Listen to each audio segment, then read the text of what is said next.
আলহামদুলিল্লাহ ওয়াকাফা ওয়াসালামুন আলা ইবাদিহিল্লাযীনা ইসতাফা আম্মা বাদ। আমরা বহুকাল থেকে বহুদিন থেকে পড়ে আসছি, শুনে আসছি, জেনে আসছি কোরবানি সামর্থ্যবান ব্যক্তির উপর কোরবানি করা ওয়াজিব হয়। ইদানিং কিছু ভাই এর বিপরীতে বা এর বিরোধিতা করে কেউ কৌশলে একথা প্রচার দেওয়ার চেষ্টা করছেন, কোরবানি করা ওয়াজিব নয়, সুন্নত, কেউ সুন্নতে মুআক্কাদা বলছেন। এতে অনেক ভাই বিভিন্ন রকমের পেরেশানি এবং সংশয়ের শিকার হয়ে যাচ্ছেন, কারণ তাদের কাছে ওয়াজিব ও সুন্নতের মধ্যে বিস্তর পার্থক্য তাদের দৃষ্টিতে, তাদের ধারণায় আছে। মূল বিষয়ে বোঝা এবং না থাকার কারণে অনেক ভাইকে এই কথার মাধ্যমে সংশয়ে ফেলে দেওয়া হচ্ছে। আসলে এই কথা বা তাদের এই বক্তব্য থেকে মৌলিকভাবে সংশয়ের এবং পেরেশান হওয়ার কোনো কারণ নেই। আমি এ বিষয়ে কয়েকটি কথা আজকে আপনাদের সামনে তুলে ধরব। প্রথমত, আমি যদি খুব সাধারণ ভাষায় বলি তাহলে ওয়াজিব বলতে বোঝায় ওই আমল, ওই কর্মটা যেটি করা জরুরি, আবশ্যক, যা আমাদের আমলের মধ্যে সুন্নতের চেয়ে আরও বেশি গুরুত্বপূর্ণ, ফরজের চেয়ে কম গুরুত্বপূর্ণ। ফরজের নিচে, সুন্নতের উপরে, দুইটার মাঝামাঝি আমলগুলোকে ওয়াজিব বলা হয়, যা গুরুত্বের বিবেচনায় নির্ধারণ করা হয়ে থাকে। আসলে কোরআন ও হাদিসের মধ্যে কোরবানি সুন্নতে মুআক্কাদা না ওয়াজিব এই কথাটি বা কি, এ বিষয়ে স্পষ্ট নির্দেশনা হাদিস শরীফে সুনির্দিষ্টভাবে নেই। বরং এর হাদিস শরীফের মধ্যে এই বিষয়ে যত নির্দেশনা আছে, ওই নির্দেশনাগুলো সামনে রেখে ইমামগণ, মুজতাহিদগণ মানুষের সহজে বোঝার, অনুধাবন করার জন্যই তারা এই ধরনের পারিভাষিক নামগুলো ব্যবহার করেছেন। ইমাম আবু হানিফা, ইমাম আউজাঈ, ইমাম লাইথ বিন সাদ এবং আরও অনেক ইমাম, হাদিসের ফিকহের বড় বড় ইমাম, যারা কোরবানি করাকে ওয়াজিব বলেছেন, বিভিন্ন হাদিসের আলোকে জরুরি, আবশ্যক একথা বলেছেন, যার অর্থ ফরজের নিচে আবার সুন্নতের উপরে। তারা কেন তাকে ওয়াজিব বা জরুরি বলেছেন, এ বিষয়ে আমি কয়েকটি হাদিস আপনাদের সামনে তুলে ধরছি। 1 নম্বর, সুনানি ইবনে মাজায় হাসান সনদে, মুস্তাদরাকে হাকেমে এবং আরও হাদিসের বিভিন্ন কিতাবে রেবায়েত আছে, রাসূলুল্লাহ সাল্লাল্লাহু আলাইহি ওয়াসাল্লাম ইরশাদ করেছেন, মান ওয়াজাদা সাআতান লিআন ইউদাহহিয়া ফালাম ইউদাহহি ফালা ইয়াকরাবান্না মুসাল্লানা। কোনো রিওয়ায়াতে ফালা ইয়াহদুর আছে। নবীজি বলেছেন, যে কোরবানি করার সামর্থ্য সাধ্য রাখে এরপরও কোরবানি করে না, আল্লাহর নবী তাকে তিরস্কার করে বলেছেন সে যেন আমাদের ঈদগাহের পাশেও না আসে, ঈদগাহের কাছেও যেন না ভিড়ে। তো এই হাদিসে রাসূলুল্লাহ সাল্লাল্লাহু আলাইহি ওয়াসাল্লাম যারা সামর্থ্য থাকার পরে কোরবানি করে না তাদের প্রতি কঠোর তিরস্কার করেছেন, তাদেরকে ঈদগাহের কাছেও ভিড়তে নিষেধ করেছেন, যা থেকে বোঝা যায় এর গুরুত্ব নবী করিম সাল্লাল্লাহু আলাইহি ওয়াসাল্লামের কাছে অনেক বেশি ছিল। সুন্নত ত্যাগের কারণে বা অনেক সময় সুন্নতে মুআক্কাদা ত্যাগের কারণে এত কঠোর তিরস্কার রাসূলুল্লাহ সাল্লাল্লাহু আলাইহি ওয়াসাল্লাম সাধারণত করতেন না। দ্বিতীয় রিওয়ায়াত হযরত মিখনাফ ইবনু সুলাইম থেকে, বিখ্যাত রিওয়ায়াত, হাদিসের বিভিন্ন কিতাবে, তিরমিজি, সুনানে তিরমিজিতে, মুসনাদে আহমদে আছে।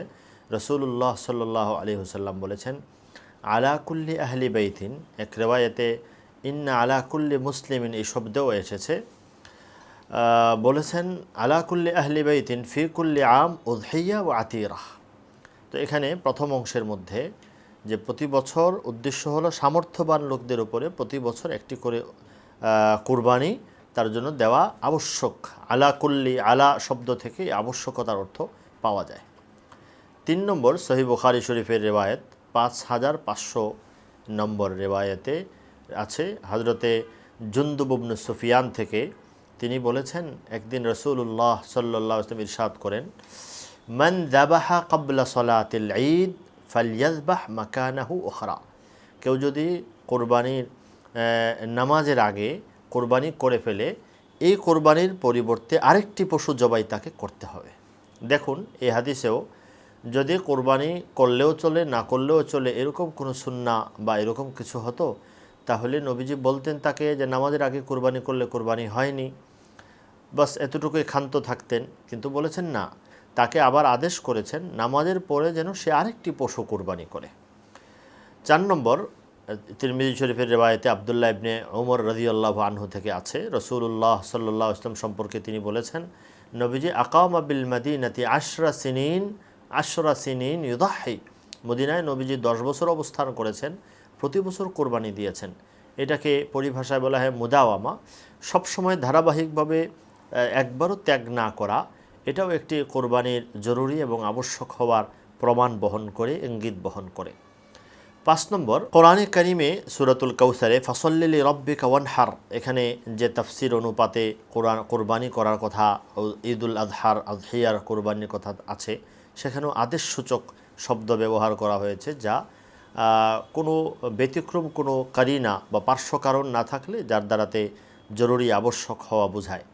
এমনকি এক বর্ণনা এদিকে ইঙ্গিত পাওয়া যায়, আরও এইদিকে স্পষ্ট ইঙ্গিত পাওয়া যায়। এক সাহাবী হয়তো রাসূলুল্লাহ সাল্লাল্লাহু আলাইহি ওয়াসাল্লামের কোরবানির গুরুত্ব, এর জরুরতের কথা বারবার শুনতে শুনতে বিভিন্নভাবে এবং এর ফজিলের কথা শুনে তিনি নবীজির কাছে ছুটে এসেছেন। এসে বলছেন, ইয়া রাসূলুল্লাহ, আমার কাছে তো কিছুই নেই, আরেকজনের দেওয়া একটা মানি হাতা উনসা, আরেকজনের দেওয়া আরেকটা পশু আছে যেটা আরেকজনের কাছ থেকে আনা, সেই পশুটা আফা উযাহি বিহা, আমি কি এটা কোরবানি করে দেব? তো অনুমান করা যাচ্ছে যে তিনি গুরুত্ব এতটাই উপলব্ধি করেছেন যে তার কাছে কিছুই নেই, শুধু একটা আরেকজনের কাছ থেকে আনা একটা পশু, সেটিও তিনি কুরবানি করে দেবেন কিনা তার কাছে এই প্রশ্ন এসেছে। নবীজি বলেন, না, এটা তোমাকে করতে হবে না। এই সবগুলো বর্ণনা এবং হাদিস সামনে রাখলে একথা স্পষ্ট হয় যে কোরবানি যার সামর্থ্য থাকে, সামর্থ্যবান ব্যক্তির জন্য কোরবানি করা খুব ছোটোখাটো সাধারণ এমন বিষয় নয় যে করলে করবে না করলে নাই, চাইলে করবে না করলে নাই, এমন সহজ কোনো বিষয় না। বরং রাসূলুল্লাহ সাল্লাল্লাহু আলাইহি ওয়াসাল্লাম এর উপর অনেক গুরুত্ব আরোপ করেছেন, যে গুরুত্বগুলোকে সামনে রেখেই ইমাম আবু হানিফা এবং আরও যারা ইমাম, বড় বড় হাদিসের যারা ইমাম ছিলেন, ফিকহের যারা ইমাম ছিলেন, তারা এই গুরুত্বটা বোঝানোর জন্য উম্মতকে কথা বলে গিয়েছেন। এর দ্বারা বোঝা যায় কোরবানি যদিও ফরজ নয়, কিন্তু এটা ওয়াজিব, সাধারণ সুন্নতের মতো নয়। এই জন্য এই হাদিসগুলো শোনার পরে যে কোনো সাধারণ ভাই বলবেন যে সামর্থ্য থাকা সত্ত্বেও কোরবানি না করে থাকা তার জন্য এক কথায় সম্ভব নয়। কেন সে থাকবে? এ ধরনের তিরস্কার থাকার পরেও এটা করা তার জন্য তারা দ্বারাতে, ইমানদার মমিন তার দ্বারাতে এমনটা হওয়া সম্ভব নয়। কিন্তু যারা একথা বলেন যে কোরবানি করা সুন্নত, সামর্থ্য থাকলে কোরবানি করা সুন্নত, করলে করো না করলে নাই, তাদের বিষয়ে আমি আশা করি আপনাদের কাছে পরিষ্কার হয়ে গিয়েছে যে তারা রাসূলুল্লাহ সাল্লাল্লাহু আলাইহি ওয়াসাল্লামের সুন্নাহ এবং হাদিসের মূল বাণীটা তারা রক্ষা করছেন না, বরং এর স্পষ্টত বিরোধিতাই করছেন। যেখানে নবী বলছেন, এত তিরস্কার করছেন, কোরবানি করতে হবে, না করলে আমার ঈদগাহের পাশেও আসবা না, এ ধরনের কঠোরতা, সেখানে তারা বলছেন করলে করো না করলে নাই। এই শিথিলতা সৃষ্টি করে দেওয়া, এটা হাদিসের এই শিক্ষার স্পষ্ট বিরোধিতা। দ্বিতীয়, যারা কোরবানিকে সুন্নতে মুআক্কাদা যারা বলছেন, তাদের বিষয়ে আমি দুটো কথা বলবো। আসলে যারা কোরবানিকে সুন্নতে মুআক্কাদা বলেছেন, কোনো ইমাম বলেছেন সুন্নতে মুআক্কাদা, তাদের উদ্দেশ্য এবং ইমাম আবু হানিফা সহ যারা ওয়াজিব বলেছেন তাদের উদ্দেশ্যের মধ্যে খুব দূরত্ব নেই। দুটি মতের মধ্যে মৌলিকভাবে দূরত্ব খুবই অল্প। কারণ যেমন যারা সুন্নতে মুআক্কাদা বলছেন কোরবানিকে, তারাও একথা বোঝাতে চাচ্ছেন যে কোরবানিটা ফরজ নয়। ইমাম আবু হানিফা সহ যারা ওয়াজিব বলছেন তারাও এর সাথে একমত যে কোরবানি করা ফরজ নয়। আবার যারা সুন্নতে মুআক্কাদা বলছেন তারাও একথা বোঝাতে চাচ্ছেন যে কোরবানিটা সাধারণ সুন্নত এবং এমন নয় যে চাইলে করো না চাইলে নাই, করলে করো না করলে নাই, এমন বিষয় নয়। যারা ওয়াজিব বলছেন তারাও একথাটা এখানে বোঝাতে চাচ্ছেন যে এটা সাধারণ সুন্নত এরকম নয় যে করলে করো না করলে নাই। তৃতীয় হলো, যারা সুন্নতে মুআক্কাদা বলেছেন তারাও কিন্তু সুন্নত, এরপরে আবার মুআক্কাদা, তাকিদ শব্দ থেকে নিশ্চয়তা আরও গুরুত্ব বোঝানোর জন্য তারাও কোরবানিকে অত্যন্ত গুরুত্বপূর্ণ একটি আমল বলেছেন। তদ্রূপ যারা ওয়াজিব বলেছেন তারাও কোরবানিকে অত্যন্ত গুরুত্বপূর্ণ বোঝাতে চেয়েছেন।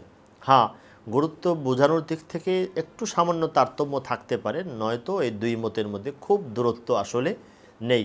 যারা সুন্নত বলেন, তারা সুন্নতে মুআক্কাদা বলেন, তারাও কিন্তু কোরবানি করলে করবে না করলে নাই, এটা তাদের মত কিন্তু নয়।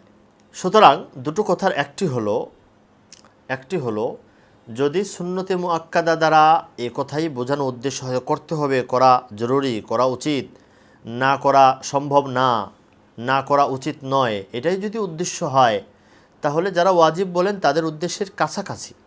এমত অবস্থায় আমাদের দেশে যারা কোরবানিকে ওয়াজিব শুনে আসছেন, আমাদের ইমামগণ বলেছেন, এদের কাছে আবার সুন্নত, সুন্নতি মুআক্কাদা এগুলো এ ধরনের কথা বলে তাদের মধ্যে সংশয় সৃষ্টি করা কি উচিত?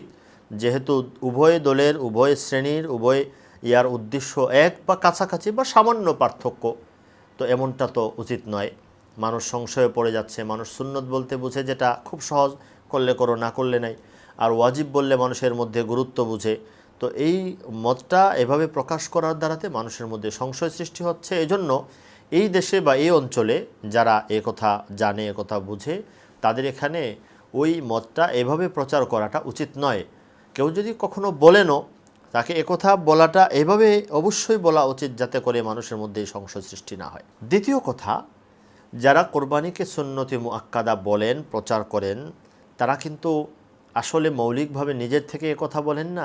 কোনো ইমাম যারা সুন্নতি মুআক্কাদা বলেছেন তাদের অনুসরণ করে তাদের মাযহাবের কথাই বলেন।